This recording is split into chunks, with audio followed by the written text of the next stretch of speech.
Moradabad COA के 2020 के चुनाव को लेकर तैयारी तेज हो गई है। बताते चले कि इस चुनाव मैदान में 4 उम्मीदवार है। यूपीए सीओए के चुनाव के लिए कुल 4 प्रदेश जिसमें 39 जनपदों के वोटरों द्वारा मतदान किया जाएगा। इस चुनाव के संबंध में एमएचएस ने एक की प्रेस कॉन्फ्रेंस का आयोजन किया, जिसमें चुनाव से संबंधित पत्रकारों से बात की गई। पत्रकारों के सवालों के जवाब देते हुए बताया, प्रेस वार्ता में मुख्य रूप से नजमुल इस्लाम, नावेद उर रहमान, नीरज खन्ना, नदीम अहमद खान, नबील अहमद जानकारी देते हुए बताया। तहलकाए हिंद के लिए आफ्ताब अली की खास रिपोर्ट।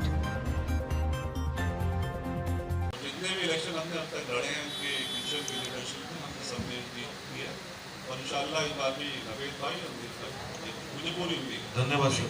चुनाव में 2 उम्मीदवारों का हो रहा है, जिसमें नावेद उर रहमान साहब रिटायर हुए थे और सुधीर त्यागी जी रिटायर हुए हैं।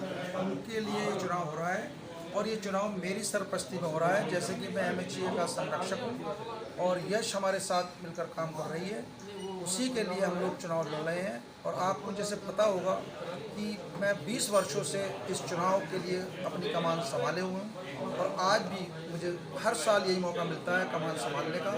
और उन जो प्रत्याशी मैं उतारता हूँ, अभी तक ऊपर वाले के कर्म फजल से कोई भी प्रत्याशी मेरा कभी नहीं हारा है और मैंने उसको काउंसिल में भेजा। तो आपके प्रत्याशी कौन कौन है? मेरे प्रत्याशी नावेद उर रहमान साहब जो वाइस चेयरमैन हैं ईपीसी और एमएचए के अध्यक्ष हैं।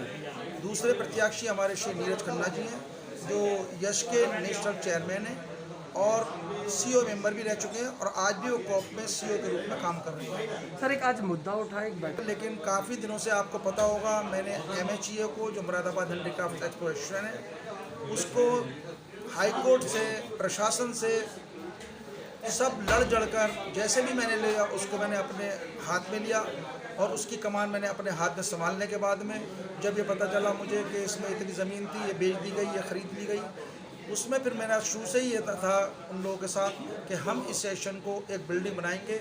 आपने देखा होगा कि कोतवाली के सामने सन 1963 से एसोसिएशन है, आज तक वो अपना एक भवन नहीं बना सके। लेकिन जो हमारा ऑफिस है ऊपर से छत टपकती है, उसमें एक पानी पीने के लिए मटका होता था, टूटी हुई कुर्सी होती थी। मैंने उस मटके को चेंज किया, मैंने फ्रिज रखवाया। उसमें इन लोगों को बहुत ऑब्जेक्शन हुआ, आपने फ्रिज क्यों रखवाया? मैंने कहा उसके मैं पैसे नहीं मांग रहा हूँ स्टेशन से। उसके बाद फिर मैंने चेंज किया, मैंने गोदरेज की कुर्सी डलवाई तो बोले हम इसके पैसे नहीं देंगे। मैंने कहा मत दीजिए। उसी में मैंने संकल्प लिया कि मैं इस स्टेशन के लिए एक बिल्डिंग बनाऊँगा और एक हॉस्पिटल बनाऊंगा और एक स्कूल बनाऊंगा आर्टिजन्स के लिए जो फ्री ऑफ कॉस्ट होगा। मैंने उस बीड़ा को उठाया। उसके बाद मैंने चुनाव लड़ाया और चुनाव में हम 2 बार प्रत्याशियों मैंने उतारे, मैंने जीत हासिल की। मैंने फिर मेरे एक दोस्त हैं सचिव महोदय जो हैं आज भी, श्री अवधेश अग्रवाल जी मेरे बचपन के दोस्त हैं, मैंने उनको लाया और ये कमान मैंने उनके हाथों में सौंपी। इलेक्शन हुआ, इलेक्शन में हमारी पूरी टीम जीत कर हाथ में आई। उसके बाद हमने बिल्डिंग का बीड़ा उठाया, हमारा कस्टम का, जीएसटी का, फायर का, दुनिया भर के जितने भी हमने आज भी मुरादाबाद के निवासियों की हम समस्या हल करते हैं और करते रहेंगे। इलेक्शन में मुरादाबाद के 1587 वोट हैं, नोएडा के 400 वोट हैं, सहारनपुर के 168 वोट हैं और अलीगढ़ के 100 वोट हैं जो पूरे इलेक्शन के लिए वोटिंग होगी। और इलेक्शन यहाँ नहीं है, दिल्ली में भी इलेक्शन है, कश्मीर में भी इलेक्शन है और गोवा में इलेक्शन है, लेकिन वहाँ पर सारे कैंडिडेट अनअपोज हो जाएंगे। तो चुनाव की जो रणनीति है जो मेरी अलग है, मेरा इलेक्शन ऑफिस होता है। मेरे इलेक्शन ऑफिस में 3 दिन पहले से काम शुरू हो गया है। बराबर हमारे पास सारी लिस्टों के माध्यम से पुरानी लिस्टें हमारे पास मिल गई हैं जिन्होंने वोट किया है।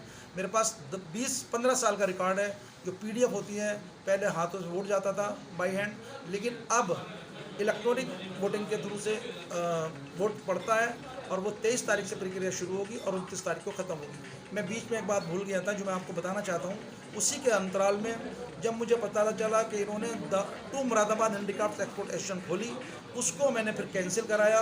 कैंसिल कराने में भी उसमें काफ़ी वक्त लगा। उसके बाद जब मुझे पता चला इनकी एक एक्सपोर्ट एसोसिएशन और बनी है, द हैंडीक्राफ्ट एक्सपोर्ट एसोसिएशन, मैंने जब उसमें देखा रजिस्ट्रार के यहाँ पर जाकर, उसका मैंने पत्रावली का निरीक्षण किया, मैंने एप्लीकेशन दी।